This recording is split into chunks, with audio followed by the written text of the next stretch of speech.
রিমান্ডে প্রচন্ড মার খেয়ে গেরিলা প্রশিক্ষণের সবকিছু নিজের মুখে স্বীকার করে দিল মেজর সাদিকের স্ত্রী সুমাইয়া জাফরিন। শিরোনাম: সচিবালয়ে হাসিনার পক্ষে আমলা বিদ্রোহের আশঙ্কা। প্রশাসনের প্রাণকেন্দ্র সচিবালয় সহ সরকারি অনেক দপ্তর ও সংস্থায় এখনো রাজত্ব করছেন পতিত শেখ হাসিনা এবং আওয়ামী লীগের আস্থাভাজন সুবিধাভোগী কর্মকর্তারা।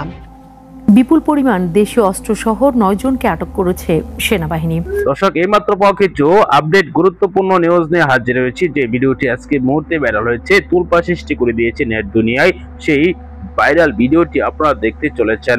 দর্শক, ধৈর্য সহকারে পুরো ভিডিওটি দেখে তারপর কিন্তু আপনার মতামতটি কমেন্টে জানাবেন। এর আগে কেউ মতামত জানাবেন না। দর্শক, আসুন কথা না বাড়িয়ে সেই মূল ভিডিওটি দেখে আসি। বাংলাদেশের সামরিক ও রাজনৈতিক অঙ্গনে এক চাঞ্চল্যকর অধ্যায় শুরু হয়েছে। দীর্ঘদিন ধরে গেরিলা প্রশিক্ষণ কেলেঙ্কারির কেন্দ্রবিন্দুতে থাকা মেজর সাদিকের স্ত্রী সুমাইয়া জাফরিন আজ পুলিশের রিমান্ডে প্রচন্ড মার খেয়ে শেষ পর্যন্ত গোপন তথ্য ফাঁস করে সব স্বীকার করেছেন। তার মুখে প্রথমবারের মতো বেরিয়ে এসেছে সেই গোপন পরিকল্পনার বিস্তারিত, যা দেশের স্থিতিশীলতাকে হুমকির মুখে ফেলে দিয়েছে। গত কয়েক মাস ধরে দেশের বিভিন্ন প্রান্তে গোপনে গেরিলা প্রশিক্ষণের গুজব ছড়াচ্ছিল। সামরিক গোয়েন্দা বিভাগ দীর্ঘদিন তদন্ত করে প্রমাণ পেয়েছে যে এই প্রশিক্ষণের পেছনে রয়েছে একটি সুপরিকল্পিত ষড়যন্ত্র। মেজর সাদিক গ্রেফতার হওয়ার পর তার স্ত্রী সুমাইয়াকে তদন্তের জন্য রিমান্ডে নেওয়া হয়। শুরুতে তার বক্তব্য ছিল নির্দোষ, কিন্তু পরে তার বিরুদ্ধে প্রচন্ড শারীরিক নির্যাতন চালানো হয় বলে খবর। রিমান্ডের প্রথম কয়েকদিনে সুমাইয়া জাফরিন বিভিন্ন প্রশ্নের উত্তর দিতে অস্বীকৃতি জানায়, কিন্তু প্রহর গুণে প্রচন্ড শারীরিক নির্যাতনের ফলে, বিশেষ করে মারধর ও ধৈর্য পরীক্ষা করার কৌশলে, অবশেষে সে সব গোপন তথ্য ফাঁস করে।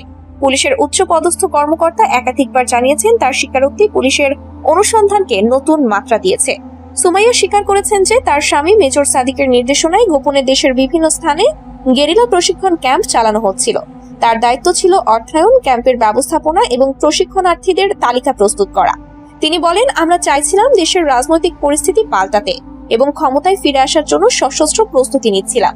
এই স্বীকারোক্তির পর থেকেই সেনাবাহিনী ও গোয়েন্দা বিভাগের মধ্যেও ব্যাপক উত্তেজনা বিরাজ করছে।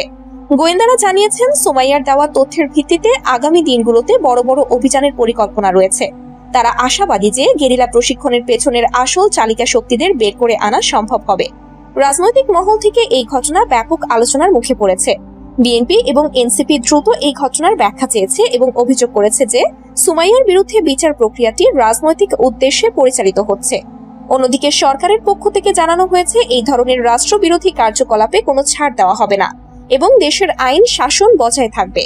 সুমাইয়ার পরিবারের সদস্যরা গণমাধ্যমকে জানিয়েছেন এই ঘটনা পুরোপুরি সাজানো এবং তার বিরুদ্ধে প্রমাণ সংকুলানের জন্য বিভিন্ন পদ্ধতিতে প্রভাব বিস্তার করা হয়েছে।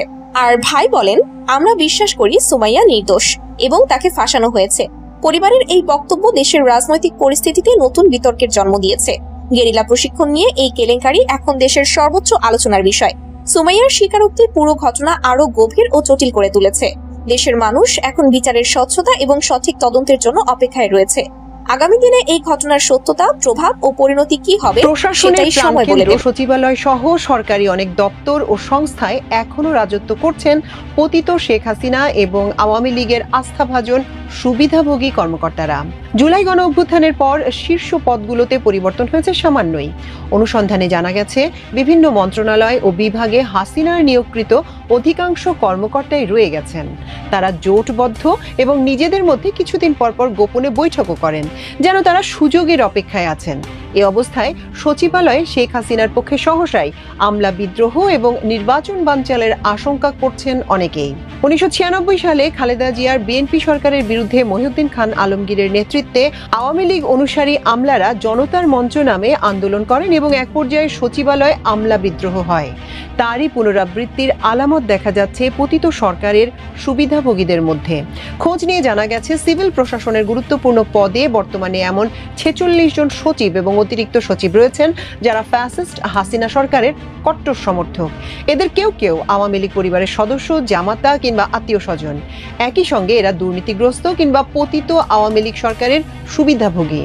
অনুসন্ধানে আরো জানা গেছে ফ্যাসিস্ট সরকারের সমর্থক ও চরম সুবিধাভোগী এমন আরো 11 সচিব আছেন যারা ওএসডি হিসেবে চাকরিতে বহাল আছেন। দুর্নীতিগ্রস্ত এসব সচিব বিপুল অর্থবিত্তের মালিক। এরা অর্থের বিনিময়ে বিভিন্ন দায়িত্বে ফিরে আসার চেষ্টা তদবির চালিয়ে যাচ্ছেন। এদের অনেকেই ছাত্র জীবনে ছাত্রলীগ করতেন। প্রশাসনে তাদের অতীত কর্মকাণ্ড দলদাস প্রকৃতির।